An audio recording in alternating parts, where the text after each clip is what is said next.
अस्सलाम वालेकुम जी। तो क्या हाल चाल है आप सबके। आज वो दिन आ गया है जिस दिन का बच्चों को बड़ी बेसब्री से इंतज़ार होता है और बड़ों को भी होता है, क्योंकि ईद तो बच्चों की होती है। आज हम जा रहे हैं जी ईद की शॉपिंग करने के लिए। यहाँ पर सब गाड़ी में बैठ रहे थे, मैंने कहा आप गाड़ी बाहर निकाले, मैं दरवाज़ा बंद करके आती हूँ। तो वो दरवाज़ा बंद कर रही हूँ यहाँ पर मैं।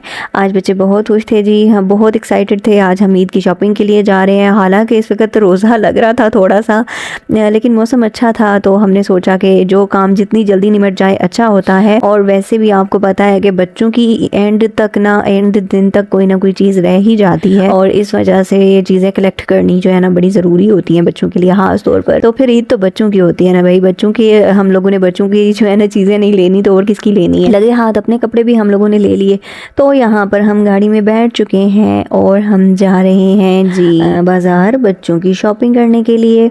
तो एक्चुअली रमज़ान से पहले भी हमने एक चक्कर लगाया था बाज़ार का, लेकिन उस वक्त में कुछ खास कोई अच्छा स्टॉक नहीं आया हुआ था कपड़ों का, तो फिर हमने नहीं लिया। तो ये देखें जी, यहाँ पर हम पहुँच आए हैं मार्केट में।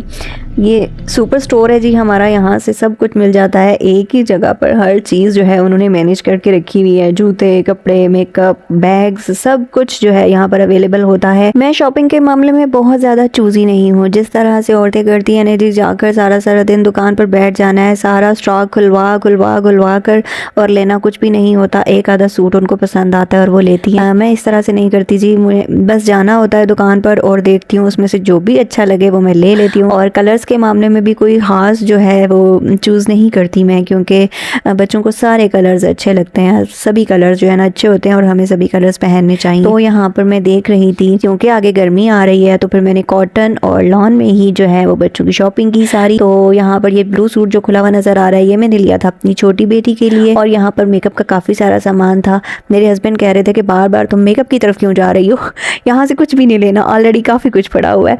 मैंने कहा कि नहीं, मैं व्लॉग के लिए वीडियो रिकॉर्ड कर रही हूँ, मैं लेने नहीं वाली कुछ भी, आप फिक्र मत करें, आपकी जेब जो है ना हल्की नहीं होगी, फिक्र ना करें। तो यहाँ पर देखिए बच्चों की पूनियाँ वगैरह लगी हुई हैं, एक्सेसरीज हैं, और इस साइड पे जी बर्तन भी थे। ये सुपर स्टोर है, यहाँ से सब कुछ मिल जाता है। कुछ लोग होते हैं जी बहुत ज़्यादा चूज़ी होते हैं, औरतों का ख़ास तौर पर होता है कि वो कहीं चली जाए ना, ख़ास तौर पर कपड़ों की दुकान में तो कुछ पसंद ही नहीं आता। और कुछ लोग ऐसे होते हैं जो घर पे लाकर भी जो है ना उसको चेंज करवाने के लिए जो है चले जाते हैं।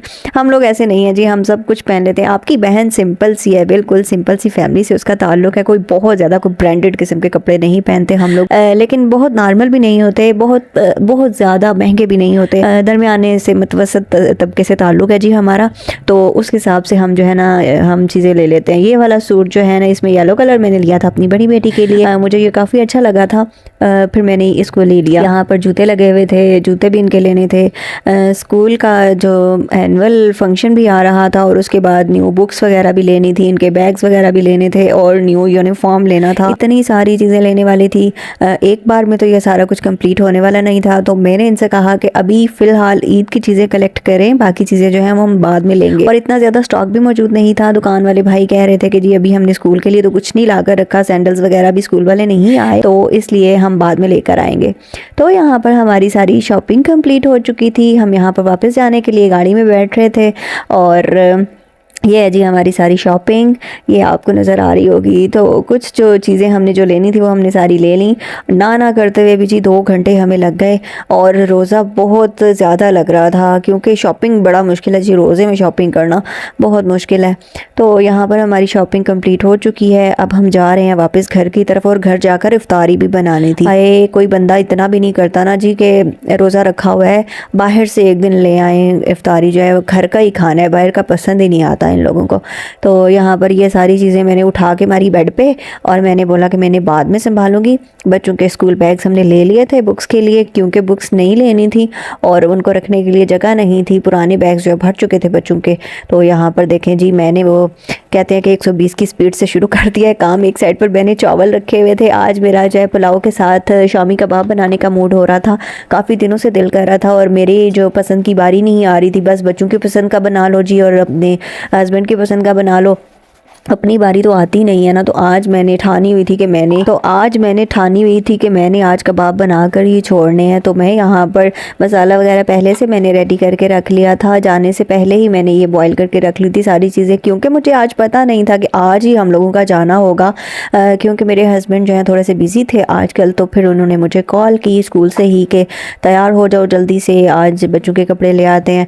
तो फिर मैं एक्सपेक्ट नहीं कर रही थी कि जो है ना आज ही हमें जाना होगा। तो फिर बहरहाल मैंने थोड़ा बहुत काम जो है वो निपटा लिया था जाने से पहले ही, और बाकी का जो है मैं वो आकर कर रही हूँ। बिल्कुल 1 घंटा बचा था और 1 घंटे के अंदर अंदर मैंने जो है सारा काम कंप्लीट किया था। कुछ लोग आलू वाले कबाब बनाते हैं, लेकिन मुझे आलू वाले कुछ खास पसंद नहीं है। कभी कभी वो भी दिल करता है खाने का, फिर मेरा जब वो दिल हो रहा होता है तो फिर मैं वो बना लेती हूँ। हालांकि वो ईजी बन जाते हैं, दाल को तो भिगोकर रखना पड़ता है। आपको पता है हमारे यहाँ पानी का थोड़ा सा इशू है, तो इस वजह से जल्दी गलती नहीं है दाल, तो पहले से उसको भिगोकर रखना पड़ता है। तो मेरा तो दाल वाली खाने का दिल कर रहा था, और मैंने सोचा था कि कुछ मैं फ्रीज़ करके रख लूँगी और फिर एक दिन जो है वो बन्स मंगवा कर उनके बर्गर बना लेंगे। तो यहाँ पर मैंने हाफ़ जो है वो फ्राई कर लिए थे, बाकी हाफ़ जो है मैंने फ्रीज़ कर दिए थे। और ये देखें जी, मैं इनको फ्राई कर रही हूँ यहाँ पर, और साथ साथ घड़ी देख रही थी मैं कि कितना टाइम रह गया। जल्दी जल्दी से फिर मैंने जो है ना कंप्लीट किया सब कुछ। यहाँ पर मेरे चावल हो गए थे रेडी, और इनका दम मैंने उतार दिया था। ये देखें जी, ये फ्राई करके 1 बाय 1 मैं इनको निकाल रही हूँ प्लेट में। और मुझे समझ में नहीं आ रही थी, चूँकि प्लेट जो है 4 कोनों वाली थी, और मुझे समझ नहीं आ रहा था कि इसको रखना किस तरह से। तो ये देखें जी, हमारी इफ्तारी हो गई है रेडी। आज का व्लॉग बस इतना ही था, तेज़ी में बनाया है। अगर पसंद आए तो प्लीज़ लाइक और सब्सक्राइब करना ना भूलें। अल्लाह हाफिज़, बाय बाय, टेक केयर, अपना ख्याल रखिएगा और अपनी बहन को अपनी दुआओं में याद रखिएगा। अल्लाह हाफिज़।